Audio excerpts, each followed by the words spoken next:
This is probably the wrong time of year to be making this. I know I should be hitting right in the middle of Halloween and Christmas. I guess halfway through November 27th is when I should be posting. Unfortunately, I just can't wait that long because I found out something today that shattered my reality. The stars you see in the sky are from thousands of years ago. I also found out that Tim Burton didn't direct The Nightmare Before Christmas. Hell, he was barely involved after its conception. Maybe you knew these factoids, and if you did, good for you. But also, why are you not putting it out on the internet? Raising hell about this shit? Maybe Neil deGrasse Tyson is doing that enough for the star stuff. But for Nightmare? Everyone should know that Tim Burton did not direct this thing. And today, I will set out to shine light on the true creators of this masterpiece. Mostly Henry Selick and all the other countless members of production that made this movie happen. With Tim Burton's name plastered on the front of The Nightmare Before Christmas, it throws so many others in the background who did not deserve it. A classic Disney move, honestly, not giving credit where credit is due. F you, Disney!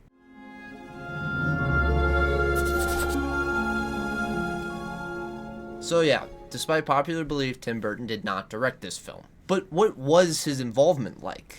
Outside of Nightmare's conception, it was pretty minor. Burton did come up with the original poem in 1982, where he envisioned a fuse between Halloween and Christmas. This poem outlines a rough story about a man named Jack Skellington who is fed up with his life inside Halloween Town. It pretty accurately describes the narrative of the film that would release in 1993. So, its origin was all Burton. I'm willing to acknowledge that. The problems arise when the movie actually starts getting made. Tim Burton entrusted a man named Henry Selick to bring his poem to the big screen. We'll talk a lot about Selick later. For now, to focus on Tim's involvement, it was minimal as the story started transforming into a visual telling. It's reported that Burton contributed to character sketches and rough storyboards in the early 90s. From that point on, he had one more contribution, which, like a lot of this stuff, is unclear how much Burton actually had a hand. Danny Elfman, who composed the music and was the singing voice for Jack Skellington, was a longtime collaborator of Tim's. They worked together on Beetlejuice, Batman, Edward Scissorhands, and sure enough, The Nightmare Before Christmas. While composing the film, Elfman has talked about how Burton would join him with stacks of drawings to help the emotional and visual guidance for the film. Tim never helped write the songs themselves. Instead, he gave Elfman direction and just let him loose. Now seems like a good time to make two things clear. First, this movie would not have happened without Tim Burton,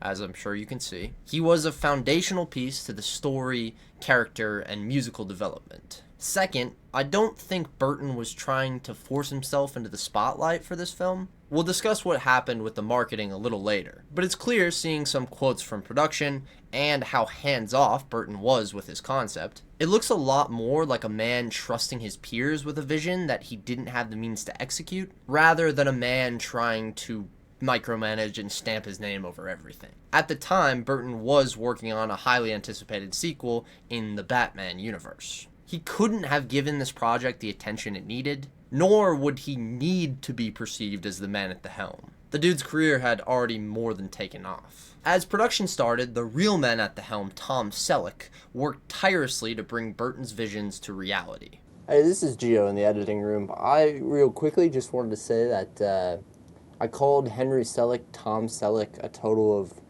7 times throughout this script. I found out, so I'm going to replace most of them, but we'll leave that one in, just trying to stay true to what actually happened for you. Okay, sorry, back to the vid. As the bulk of the creation took place in 1992, Burton was completely busy with Batman Returns. As for how much involvement Burton had on the set, you can only find a couple pictures of him there, as well as a single quote from Selick, which sums up who really made Nightmare. I don't want to take away from Tim, but he was not in San Francisco when we made it. He came up 5 times over 2 years and spent no more than 8 or 10 days in total. You could perceive that as a little bit of jealousy coming off of Selick. Personally, I think it's him trying to shine light on who really made this film happen. Henry himself and the production team. As far as Henry himself goes, his job was no easy task. Overseeing a team of 120 animators and technicians, all working on 20 sound stages and shooting a whopping 109,000 frames and some change. To put that into perspective, another stop motion project, Fantastic Mr. Fox, would only need to shoot half the amount of frames if you match the two runtimes. Selleck wasn't just trying to copy whatever small amounts that Tim whispered in his ear. He did his own thing completely. Like when he helped the art department draw inspiration for Halloween Town using German Expressionism, and then for Christmas Town, a Dr. Seuss-y feel. Burton might have provided the character concepts, but the reason these worlds feel so alive and different are because of Henry Selick and, of course, the other members on the team. Dean Taylor was another crucial component in Halloween Town. As head of art direction, he brought the skewed angles, off-balance architecture, and desaturated color palette to this fake universe. I mean, just look at these concepts Dean made. It's clear, without him, we wouldn't have had that one-of-a-kind look in Halloween Town and alike. Of course, the performances with voices or the music being added from Elfman were essential, but I want to highlight the hardest aspect of filming that really took center stage in The Nightmare Before Christmas. The stop motion. I mean, it's so well done, I didn't even know it was stop motion for all of my childhood. While I discuss this intricate process, let's see the names of everyone that made it happen. During production, 227 custom characters were designed, machined, and assembled at the facility. First, it was sculpted models for reference. Then the final versions, in which there were 12 Jacks, 6 Sallys, 8 Oogie Boogies, and many other character variations. The duplicates were needed mainly because of the wear and tear that would happen throughout the animation process. As you can imagine, just looking at these puppets, it was a challenge to animate them. Whether it was the wacky movements of Oogie Boogie, or even just getting Jack Skellington to stay upright. It took countless attempts to get it correct. The other issue came with the facial expressions. For Jack Skellington alone, he reportedly had 800 different heads made to fit the range of emotion they needed to display on his face. You can imagine how many more similar small and large difficulties there were during the shoot, most of which are common in this type of animation. It's little details like these, or just the amount of people involved, that make it as clear as possible to the people outside this world. This look was so hard to pull off. Hell, this shot alone probably took ages to get right. Let me put the time into perspective. As the shoot went on, 1 minute of finished film could take up to a week of stop motion animation. Henry Selick also wanted to shoot this as close to a live action movie as possible. This meant much larger sets that could fit the motion controlled rigging to make it feel like a 3D world rather than a tabletop presentation. The effort that was put in really does show. To everyone watching, I think this 3-year shoot was 100% worth it. Henry Selick sums up all these real heroes who executed Tim's otherworldly vision with this quote. Tim is a genius, or he certainly was in his most creative years. I always thought his story was perfect, and he designed the main characters, but it was really me and my team of people who brought that to life. So now it's just a little before release. Sets have been struck, most of the crew has gone home. All that was left to do is for the marketing team to take over and bring The Nightmare Before Christmas to the public. This is where it all went wrong. All the new promotional materials, meaning posters, trailers, taglines, etc., changed the name of The Nightmare Before Christmas ever so slightly. They did this by putting Tim Burton's name at the top of every title. You'd be hard-pressed even now to find a single title without Burton's name attached. Everything was prepared solely to reflect Burton's brand. Can you blame Disney for putting their most marketable name at the front of a project? Well, Henry Selick did. Imagine finishing a 3-year production, and then just 3 weeks before release finding out that it is now Tim Burton's Nightmare. Selick is quoted saying that felt a little unfair, and I sure don't blame him. Even now, if you ask most people who directed Nightmare Before Christmas, they will confidently say Tim Burton. This pains me, and I'm sure it pains Selick a lot more.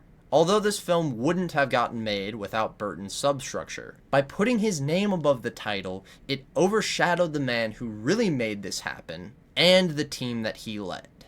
Is this type of marketing decision a rare one-off, though? Granted, not really. Films like Paranorman, Coraline, and The Addams Family have all done the same thing, overshadowing the true creator.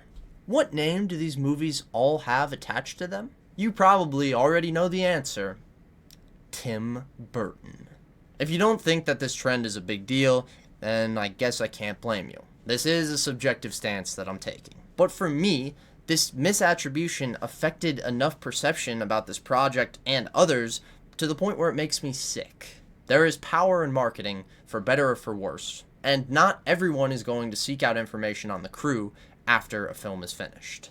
In my eyes, The Nightmare Before Christmas will always be a testament to its creators, Henry Selick and all these other names. So, going into holiday season, if this movie does come up in conversation, do your best to tell the true story, or just drop a crisp "fuck you, Disney" and leave. And with that, thank you, Mason, specifically you, Mason, and of course to everyone else who watched this one, thank you. What a fun, kind of, but also angry time I had researching this.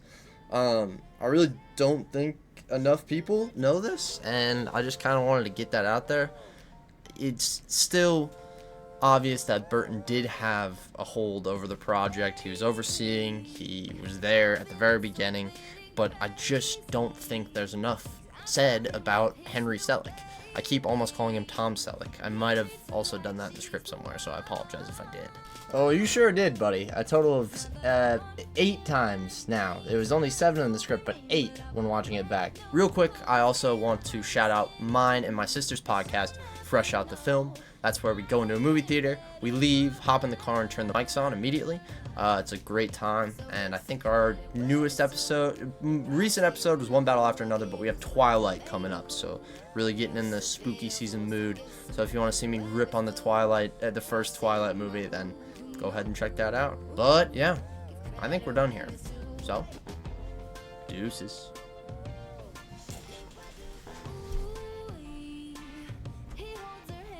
Oh, shoot. I was supposed to have this in the... Hold on. This is out of frame. That should have been in frame the whole time, but a true fan. And I'm sure you noticed Jack Skellington, you know, I'm a true fan. Okay, sorry. Deuces now.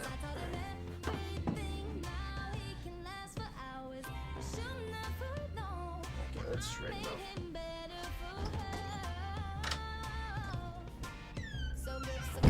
Where it's due, give props to you know who. I gave him swag, I made him cool. He used to be a fool, so give some